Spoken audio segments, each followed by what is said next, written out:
Okay, I'm Howard Buskirk with Communications Daily, and welcome to the final panel of the day. And the topic of this panel is the universal impact of mobile technology. And we have a very good lineup of guests. And I'm going to start out by just asking them, a couple of questions, and then hopefully entertain some questions from the audience, because I really like it when these things are fairly lively and we get some interaction. And some, as I say, questions from the audience are always a good thing. So please try to come up with a couple of good questions that would make this whole experience more satisfying for everybody. So let me start by just asking Tom for to talk a little bit about what it is that what he does, and what does your association do, and what are your concerns right now? I mean, in terms of this broader topic. Okay, so the National Commission on Teaching in America's Future is an independent, non-government agency. We're nonpartisan, nonprofit, and nonviolent. Okay, we work on improving teaching quality, and we believe in the 21st century that we need a fundamental transformation in the way we order and organize teaching and learning in schools. Listening to this conversation this morning has been very helpful. When it comes to thinking about mobile learning and education, I'd ask you to back up and think about a bigger picture for a minute. Imagine that you're the Wright brothers. You've just flown the first airplane, the first flight in history. People are running up to you in excitement, congratulating you. And someone walks up and says, "That's really impressive, but how is it going to fix the railroad?" Okay. That question sounds like a dumb question now, but then the railroad was the prevailing mode of transportation. It was in much need of improvement, and the biggest question on people's mind was how to fix the railroad. Okay. The Wright brothers did not focus on fixing the railroad. They figured out how to fly. And about 70 years later, NASA landed Apollo on the moon. First human travel in space. Now, in less than half that time, we're carrying smartphones in our pockets. How many people have a smartphone with them right now? Everybody. Okay. When you hold a smartphone in your hand, you have more computing power in your hand than Apollo had when it landed on the moon. Okay? And not only do you have more computing power in your hand, you are connected to a global learning ecosystem that is more powerful than anyone could have imagined when Apollo landed on the moon. Okay? This morning we heard that there's 6 billion mobile connections. We have the largest open learning ecosystem that the world has ever known. So I say all of this to say, if we ask the wrong question, if we ask how we're going to use this to fix the railroad, when you ask the wrong question, the answer becomes part of the problem. So if we ask, how do we use mobile devices to fix education in schools, that's the wrong question. The question is not how to use these technologies and how to integrate them into schools. The question is how to integrate schools into the mobile learning ecosystem that everyone lives and works in every day. That's the challenge that we face, is empowering teachers and students to participate, as we all do every day, in this open learning environment. So that's our challenge. As a follow-up question, let me ask you for a couple of specific examples. Like, what are some good examples of the way teachers are using mobile technologies now and apps and that kind of thing? I mean, because I really like to try to be specific in these things. So. Sure. So the first thing I would say then, building on what I just said, is that we used to go to school to learn to do a job. Now learning is the job. The job that everyone will do for the rest of their lives is learning. Constantly learning, collaborating, pulling information. For personal use, for personal engagement in solving problems. So one of the most powerful uses of mobile devices and mobile device apps, really, is in personalized learning.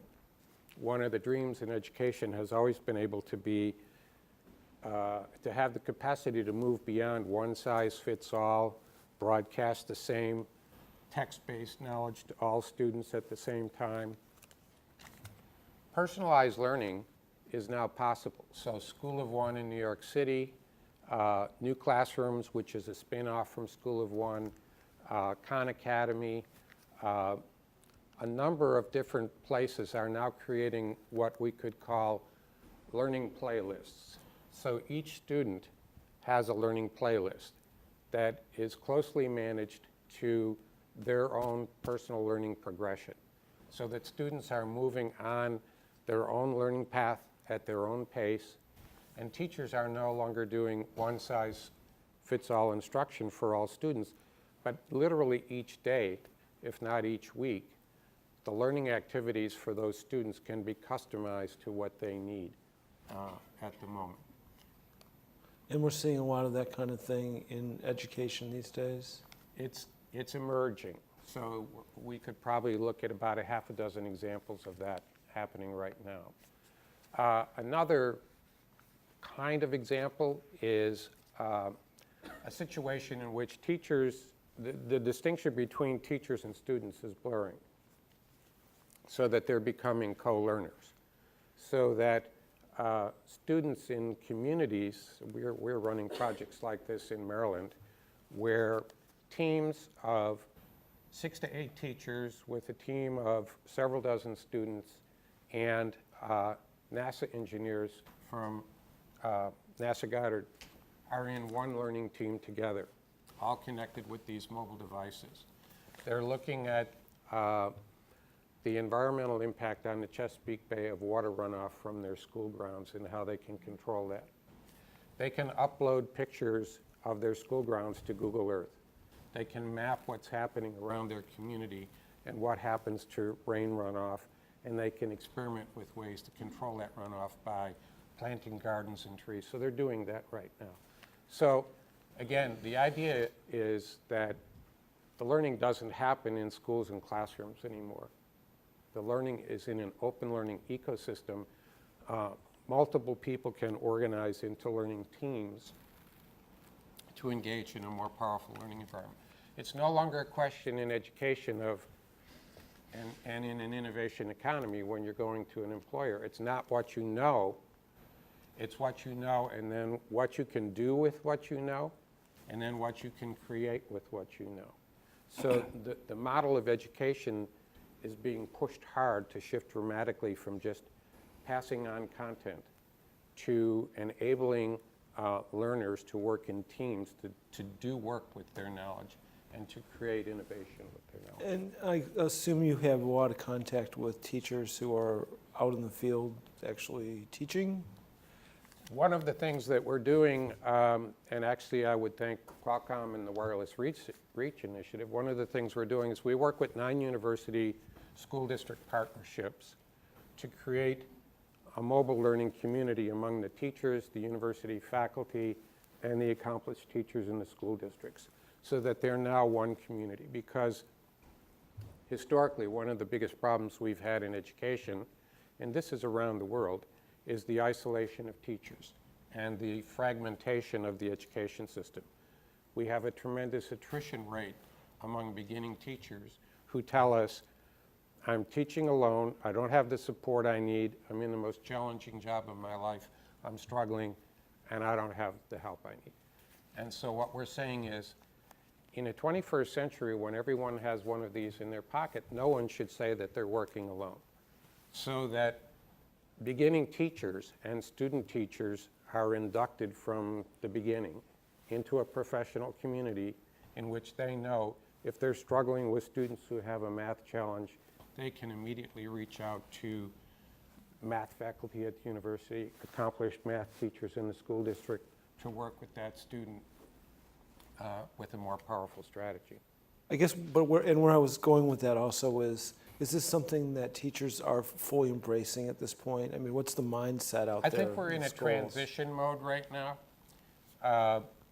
I think there's 3 states or 3 modes right now in teaching. The most traditional mode, which is where most of teachers still are, is in a standalone artisan practice. Each teacher is an expert in her classroom, and many of those teachers become artisan experts. They're really amazing, accomplished educators, but they're working alone. That's where most teachers still are. A transition point has been called learning communities, where teachers come out of classrooms, they collaborate, they share their best practice, but they go back to their classroom. Okay, and most of that has been happening face-to-face.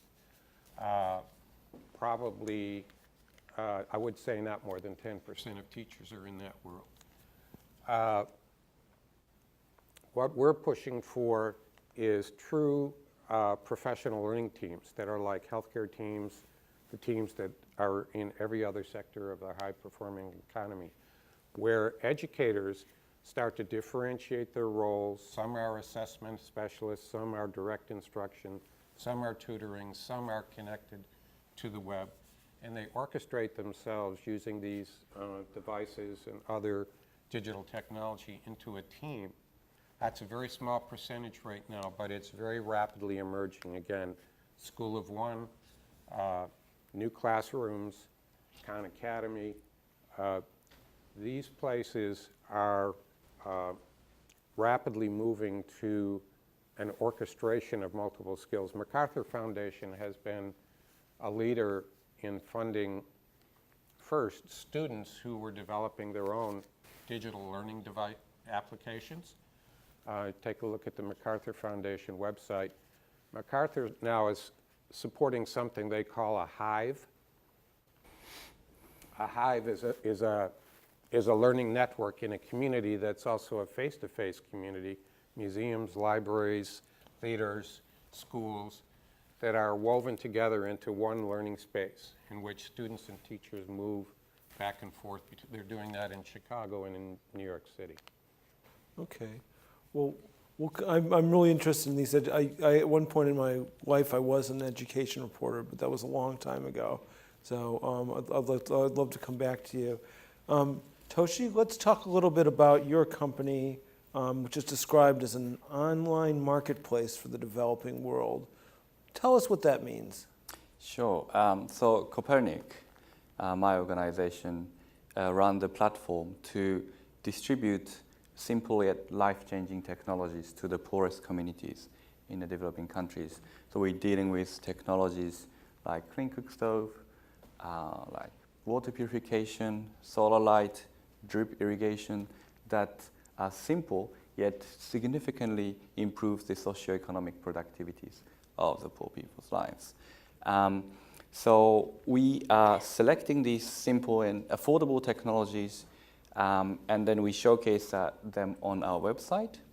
And then existing community or local organizations who have been working in the poor communities for many years, they will browse through this list of technologies, and then they will select the ones that can solve their own challenges in their own community. So some organization may choose water filtration, some communities may choose solar light, depending on their needs. And so that becomes a proposal, and then we crowdfund to realize these projects, and we use the funds that we raised to kickstart the distribution process. And the local organization get these products, and then they will then distribute to the household and end user level. And we've been operating for the last 3 years and reached nearly 90,000 people in 11 countries. What are the 11 countries, by the way, or which most of them? Indonesia, it's Timor-Leste, the Philippines, India, Kenya, Uganda, Nigeria, Haiti, these countries. And so the distribution side, it's been relatively smooth, and then we've been growing. That's good. But the next question is, okay, are we making any impact? So we brought these technologies. how are people's life improving? Are they spending less money on purchasing kerosene? Are they spending less time in collecting firewood? So these are the things that we were very much concerned about. So we were sending a lot of graduate students from the leading institutions to spend between 3 to 6 months to conduct a survey to compare before and after this technology distribution. And that has been pretty good, and we got quite a lot of data on how people live in the remote areas. But we started to ask, this process of selecting people and sending people, it was quite cumbersome. And so we said, okay, maybe we can try a mobile phone. And we looked at the different kind of platform, and then the frontline SMS was pretty handy software, which was also free. So we started to ask questions. So we directly send the questions to the end users of, let's say, Clean Cookstove. Do you like these technologies on a scale of 1 to 5? And we get these data, and we have an average, and we put that on the website. So it's, in a way, we are creating something like Amazon-like a technology platform. So the future users will know, okay, this technology is getting very good reviews from this community, so this may work. This is so in collecting these feedback data and the impact data, we are now starting to use this mobile platform to complement this the more in-depth research that we are doing through the graduate students. And is it something where, through the use of mobile technologies, then it's much easier to collect information? I mean, what would it have been like before you could use the mobile platform? It's so there's a time lag. So in the mobile question, you get the response immediately. So you actually know what the users are thinking about the technology right now. While if you send the people, it takes a few months for us to really understand what people are saying. Okay, so it's a big timing thing, and it's timing, and it's cheaper. It's cheaper. Mm-hmm. Like, what kind of cost savings do you think you're seeing because you can use mobile technology instead of what was available before the onslaught of all the mobile world? We're a very lean organization, and already just sending graduate students, we were not spending much money because the schools were paying.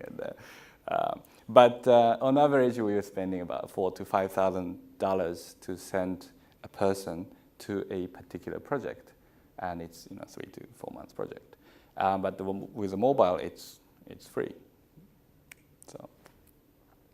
Okay, and so for a small, lean organization, that's a significant savings, basically. It is a significant saving, and also we will be more accountable, because when something goes wrong, we are required to respond to these problems.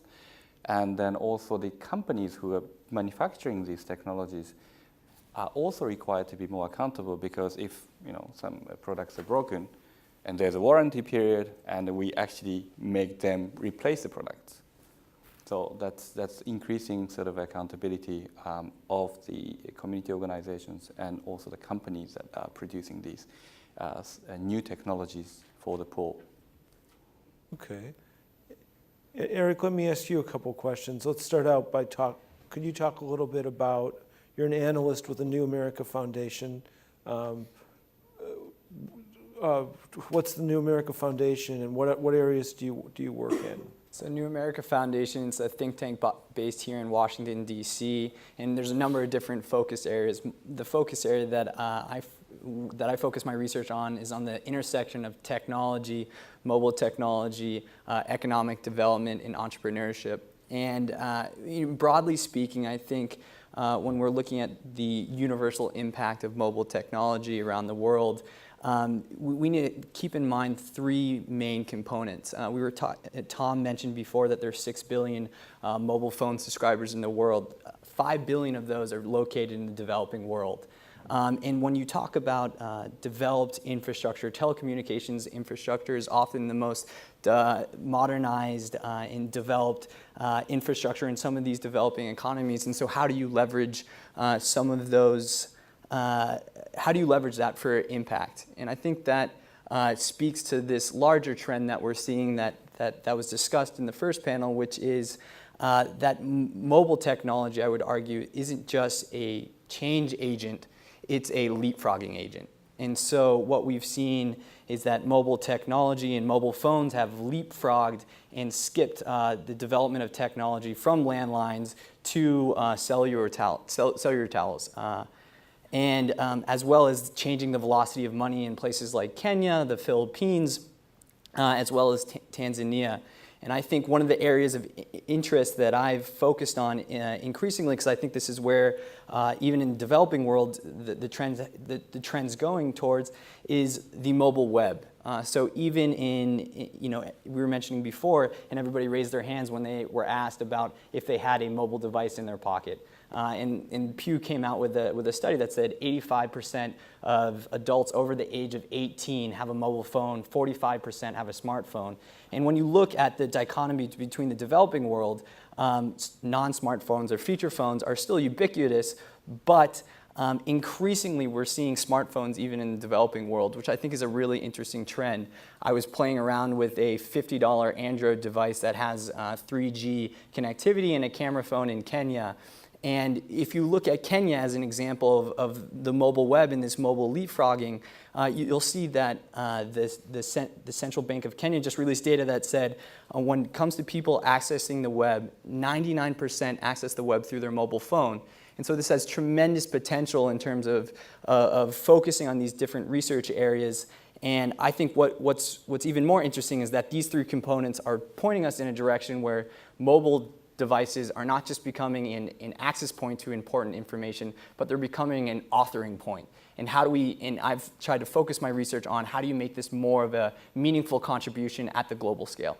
Well, one of the things I wanted to ask you about, just basically, you seem very enthusiastic about all this. I Yeah. wanted to ask you about I was just in Europe a couple weeks ago, and one of the last couple times I've been back, one of the things that I've noticed is that, like maybe 5 or 8 years ago, some of the U.S. companies where they had European, like the cell phone makers, the guys who were like working in the U.S. would have like European cell phones because they were so much better than.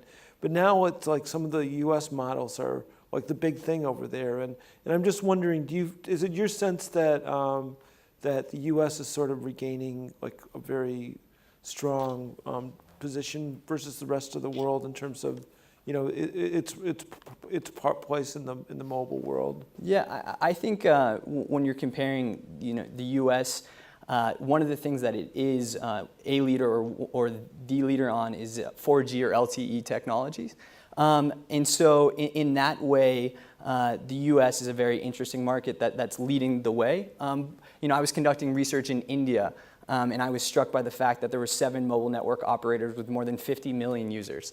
And what that does is that extremely competitive environment has driven down costs, not just for voice services, but increasingly to generate revenue, they have to push their users into data revenues and data models. And so when it comes to devices, I think when you look at the developing world, and as I was saying before, I think that's the large growth areas. Android services and these open platforms are literally leading the way as well. And so I would argue what's interesting, when you're talking about devices and when you're talking about different markets, and each has a different context, and each kind of has an interesting story to be told when it comes to innovation or where there's impact happening.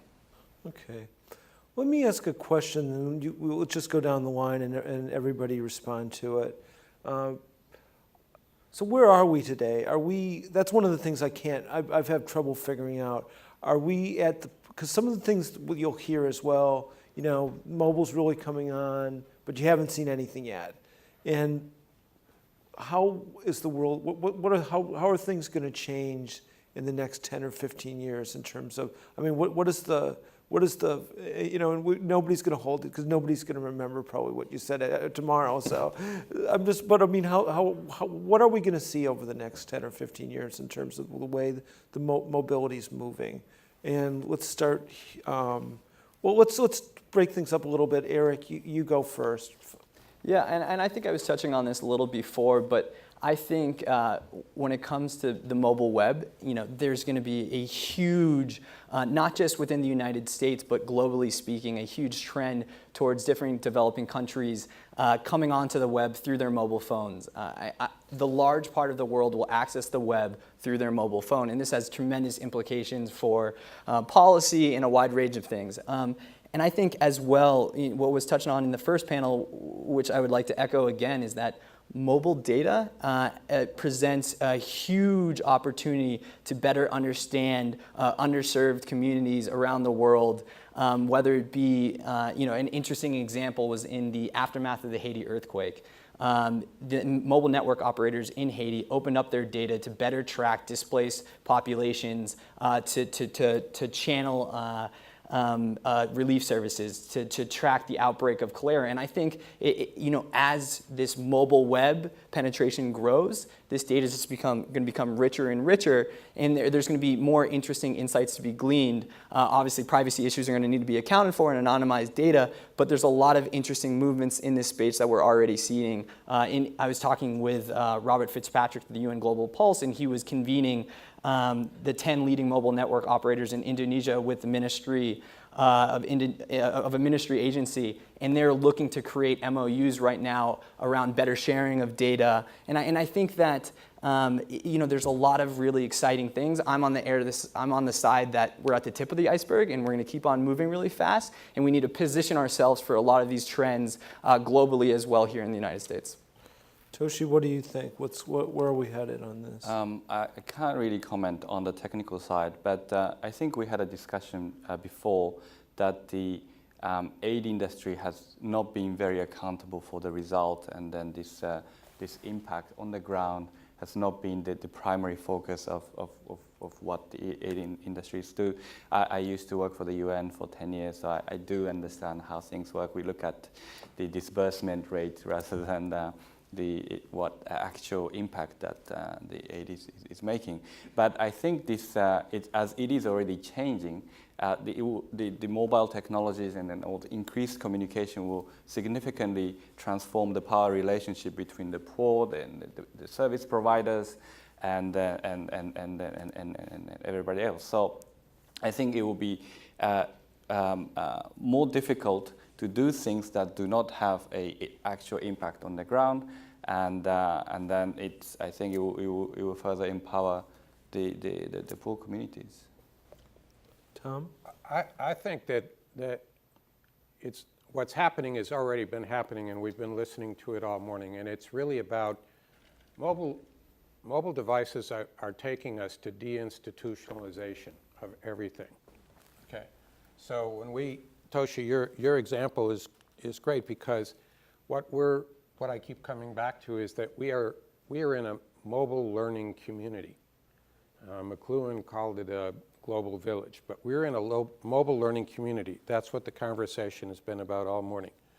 That is deinstitutionalizing what we do, so that development projects now are actually being deinstitutionalized. The people that you're trying to work directly with, you're working directly with them in real time. You're getting real-time information. You're finding out if it works. You're improving it. You're doing it faster and more cost-effectively as a result of that deinstitutionalization. In education, it's already happened in the sense that the students, I was just in New York City a few weeks ago, where students who go into high schools in New York City, they have to go through a metal detector. If they've got a smartphone with them, they need to check it in a locker and pay $1 a day to check it there. Okay. So you're talking about low-income students. $1 a day is a lot of money. And you're talking about taking the most powerful learning tool we've ever had and telling them to put it in the locker, and then they go into school. When they come back out of that institution, they take that out of the locker. They're now participating again in a more powerful learning environment than we've ever had before, and then they just had in the school. So this is all about deinstitutionalizing.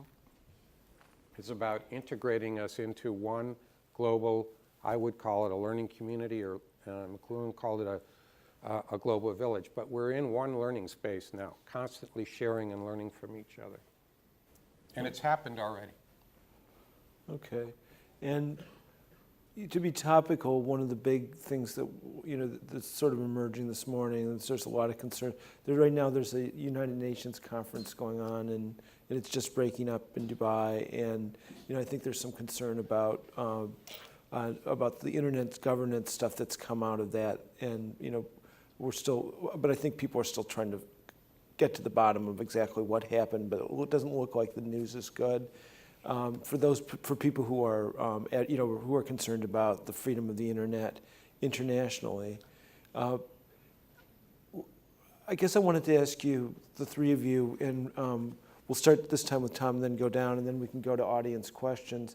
But what are the big potential impediments? I mean, what could kind of slow things down? What could keep things from in your part of the world from developing as to the full extent that people would like to see them develop right now? Well, they're on several sides. One is, and this conference that you just talked about, the UN conference, is about the extent to which we can keep this learning community open, an open web, an open network, okay, which I believe is essential. In education, we're already in a deeply closed lockdown environment. School environments are compliance control environments. They're surrounded by huge firewalls that are like moats around castles. So that firewall, it creates a very controlled environment that is a serious barrier to using these technologies effectively, and educators just need to get serious about taking down those firewalls. So we've got some barriers that exist. I think we also have some risks on the open side, okay, which have to do with it being the Wild West, basically, if it's in education. What's real? What is known? What information can you trust?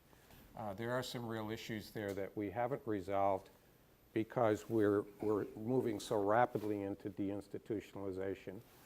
And the consequences of being in a Wild West environment drive us back to more control, more regulation, more firewalls. The one other risk I see that I'm intrigued by the political conversation is that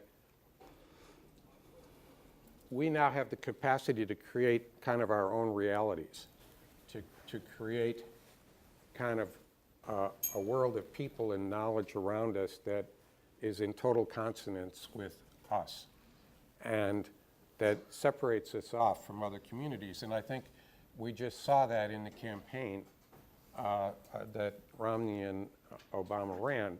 There was all this noise during the fall about polls and whose polls were right. And one day Romney was up, the next day Obama's up, the polls were going like this. David Axelrod was asked by someone on one of the networks, so who's right? What's right here? And Axelrod said, they know what they know, we know what we know, we'll find out who's right on election day. So he was talking about the idea that they thought they had better data, but what it really was coming down to was both of those campaigns really believed they knew what was happening. It turned out one of them did and one of them didn't. And there was not an open kind of exchange of information and ideas going across those political communities. So we have a real risk here of creating these kind of bubbles that we live in that are just tailored to our own worldviews. That's something I think we need to move back. We need to use education to create, again, an open public forum, a public commons, in which we have a true sharing of ideas and debate of ideas. Okay. Toshi, what do you see as being the risk and impediments and the stuff that, it's like what keeps you up at night question? I think there's no doubt this mobile phone technology will spread very rapidly, and it's soon going to cover the entire planet. But in the context of what we do in asking questions and getting feedback from the especially the poorest, and there's this a cultural element of women not considered to be women are not encouraged to speak out in the communities, and this kind of this cultural constraint, I think that will continue.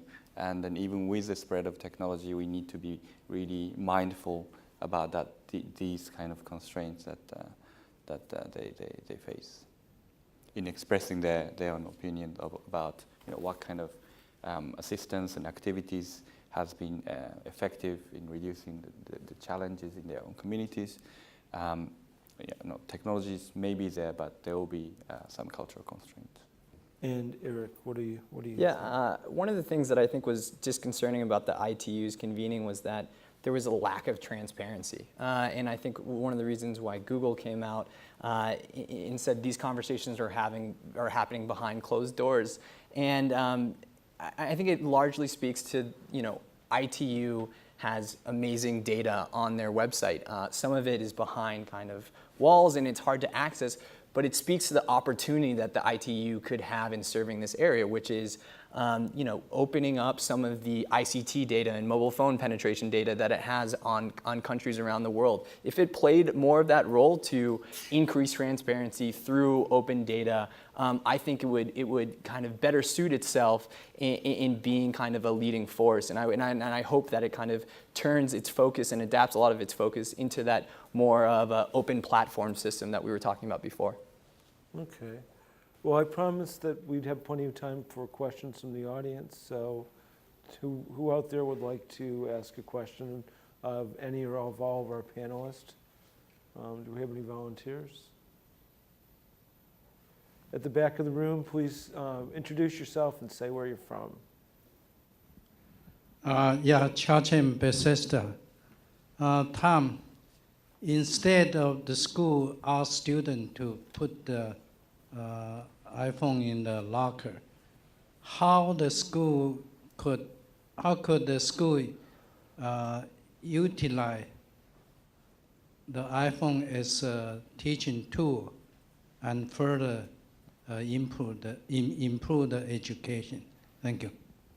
So, okay, thank you. So if we get those phones out of the lockers, and let's say we're in Maryland, right?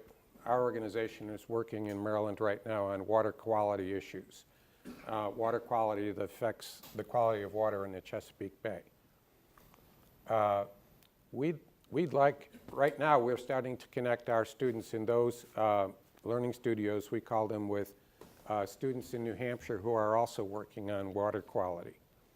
Toshi just talked about water as an issue in emerging markets around the world. Okay, water will be a huge issue everywhere. Water will be the biggest economic issue really going forward. And this morning, one of the other panel members talked about women needing to have real-time access to water and water quality. So if we took all those devices out of the lockers and we took down those firewalls, students in Maryland working on water quality, and students in Kenya working on water quality, and students in New Hampshire on water quality could be sharing information. And our students are working with NASA Earth Science engineers and scientists who have a lot of knowledge about how to do this. They could be working with Google Earth to look at each other's environments. You can upload pictures of your environment into Google Earth and share. So again, it's a question of recognizing that we are in now one open learning ecosystem outside of these institutions. and turning those institutions to take advantage of the power of connecting to that ecosystem instead of assuming that all the learning is going to happen in the classroom from a textbook, from a teacher, within the bounds of that building.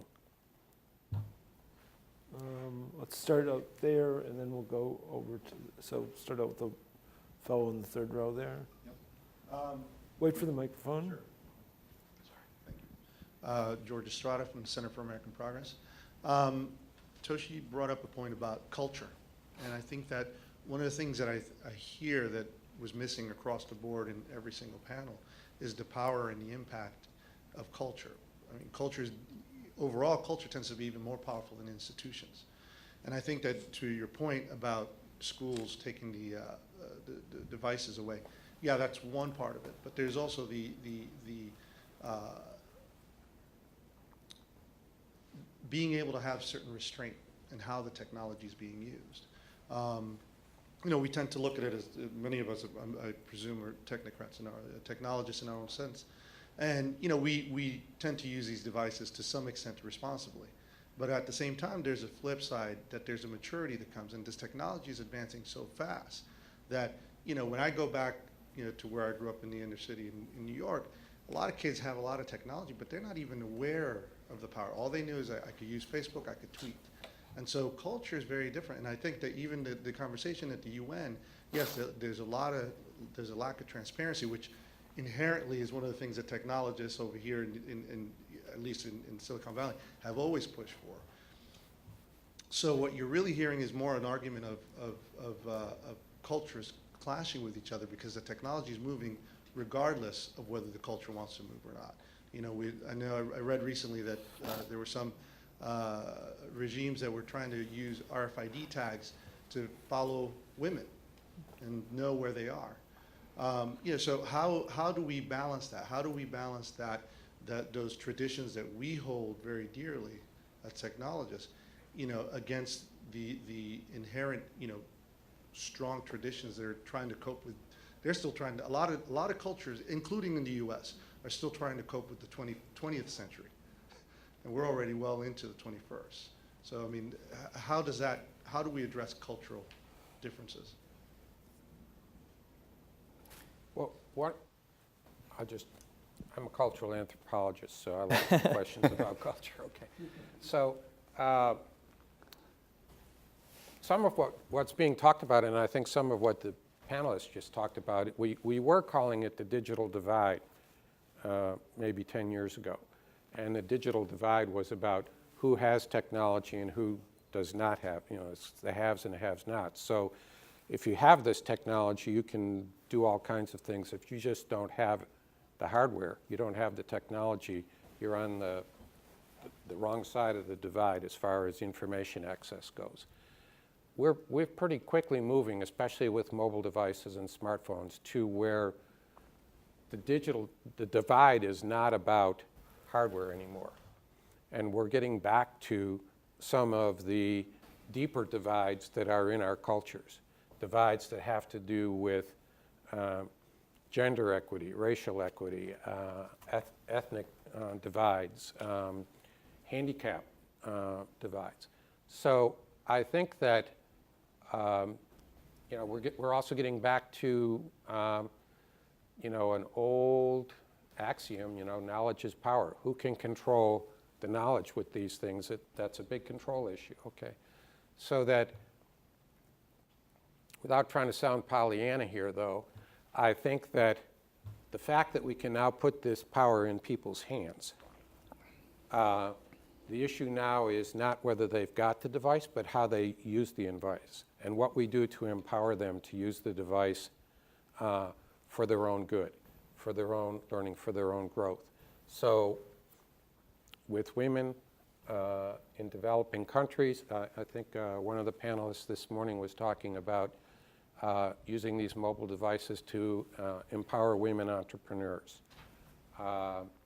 In low-income communities, we can use these devices to put much more powerful learning resources in people's hands than they can actually get in their neighborhood school. We may find that we need to work with community organizations, museums, libraries during the transition to empower them to use that effectively. And I think on this, I think you're absolutely right when it comes to this idea of needing to take into account the local cultures and just be when it comes to approaches. And one of the research focuses that I have is around mobile banking, and I've traveled to Kenya, the Philippines, and India to kind of look at the local intricacies that have made Kenya a success. But when you replicate that same model and put it in another country like Nigeria, why that's failed, and I think a lot of it has to do with these local cultural issues. And I think one of the promising trends that we're seeing is a shift towards user-focused design. So let's start with, and it speaks to a wide range of approaches that were mentioned in the first panel, but let's start with the user. What are their needs? What's the system and culture that they're operating with? And then let's take the steps from there and try to weave in where there are problems and information needs, weave in technology, but let's not start with the technology first. So we are a technology marketplace, and so we're dealing with a lot of technologies which are beyond the mobile technologies. So to take the example of clean cookstove. At the moment, a majority of the families in the developing countries, they are cooking using the firewood. The combustion is inefficient. There's a lot of harmful smoke, which is killing over 100 million people, 1.2 million people every year. And so we identified very fuel-efficient clean cookstove, which doesn't produce much smoke and doesn't require as much firewood. So that reduces the women's time in collecting firewood. So we are bringing these very fuel-efficient stoves to different communities. And then we realized that in order to use that particular stove, women had to chop the wood into smaller pieces. So that was actually increase the time for women in cooking rather than reducing the time. And chopping of wood was male's job. So women was basically, it was a whole complete, women was able to do everything. But chopping of wood, this is a new required action brought into place, and then they had to convince their husband, and then the husband sometimes says yes, sometimes says no, and if they don't agree, they stopped using the technologies, and then the adoption rate was low. So, and then we share this story to the technology company, and then they actually modify the design so that women do not have to chop the wood anymore. And then the adoption rate went up pretty high. So I think that the point is there is a cultural constraint in spreading the technologies, but we should focus on not changing people's behavior, but changing the technology so that it can fit within the different cultural context. Interesting, okay. I think there was a question, actually there was a question back there that was in the queue. So we have time for one or two more questions. So please introduce yourself and say where you're from. Sure. Elliot Pence with the Whitaker Group. We advise companies investing primarily in sub-Saharan Africa, actually. My question is about corruption and to the extent to which mobile technology can be leveraged to reduce corruption or increase compliance in some of these sort of opaque markets. You had mentioned, Tom, the absence, the deinstitutionalization capacity of mobile technology. One of the challenges some of our clients have is that in a lot of the markets that they're participating in, there's an absence of institutions altogether. So I wonder, how can M technology or mobile technology reduce corruption and increase compliance in the absence of a sort of institutionalized market?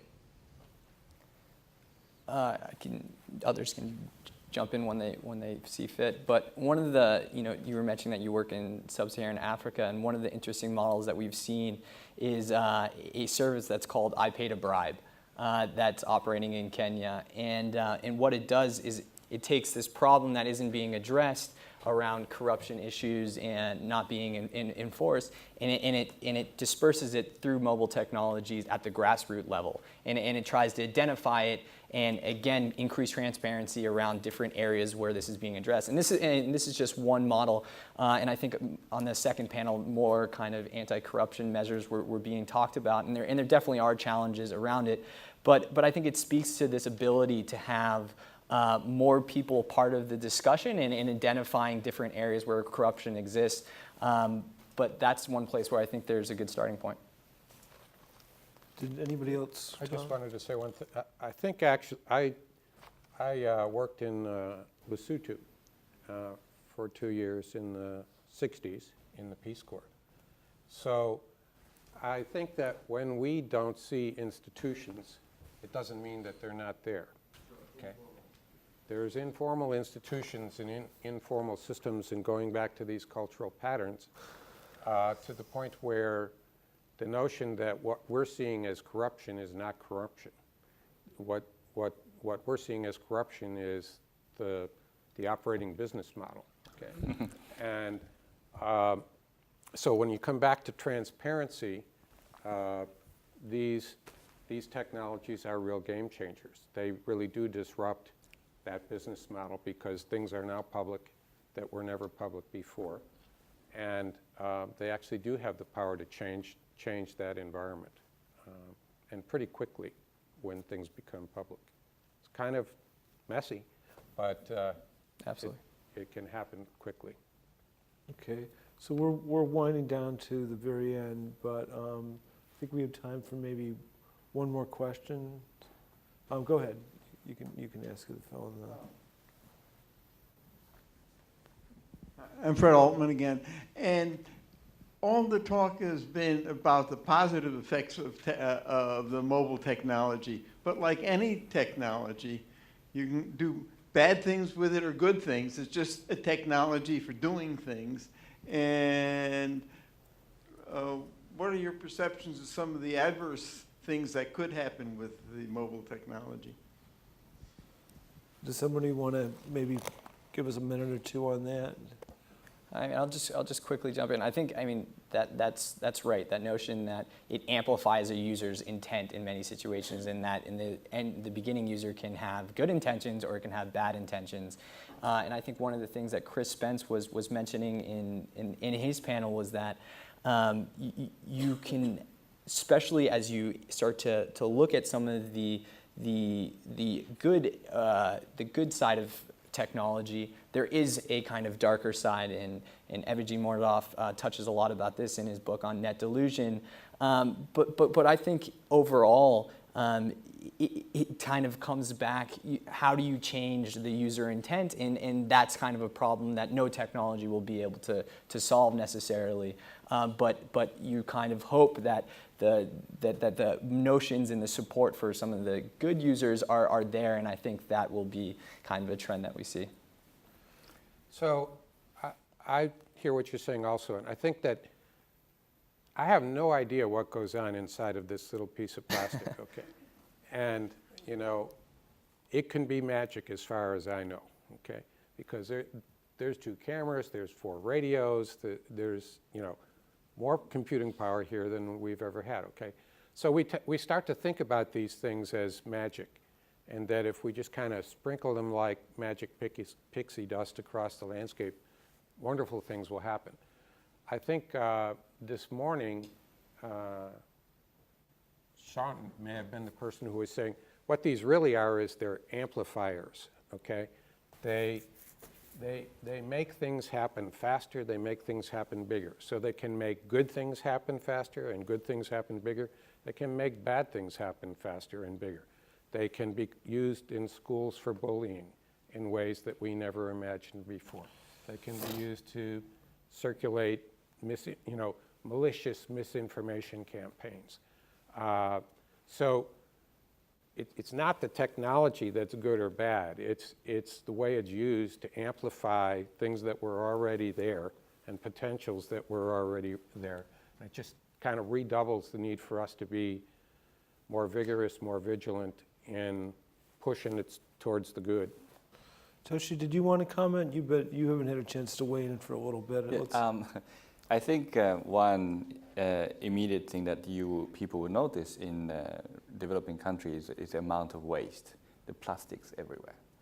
And I think the spread of mobile phones, and then once it's used, that how do you manage these waste? That's, I think, it's a real challenge. And then it took us, the rich countries, many years to develop this recycling system, etc. And it's not really catching up with the speed of the spread of the technology. And I think that will remain a challenge. Okay. Well, I think we're pretty much at the end of our hour. I kind of have a feeling that you could probably do this panel. You're going to be able to do this panel again and again and again. And things are going to keep changing, and the problems are going to grow. And we didn't really even get into the stuff that I know about, which is like regulation and some of the other impediments, like spectrum, for example. So to close the morning out, do you want to have the closing remarks? So if you're confused, you won't be when Daryl's finished. So. Okay, thank you very much. First of all, I want to thank Howard, Eric, Tom, and Toshi for sharing your views with us. And also just, yes, thank you. And just want to remind you, this is a 3-year effort on our mobile economy project. So those of you interested in more work in terms of our papers, past events, some of the things we're planning to do in the future, you can go to brookings.edu, look for the mobile economy project, and there's lots of information. So thank you very much for coming out. We really appreciate it.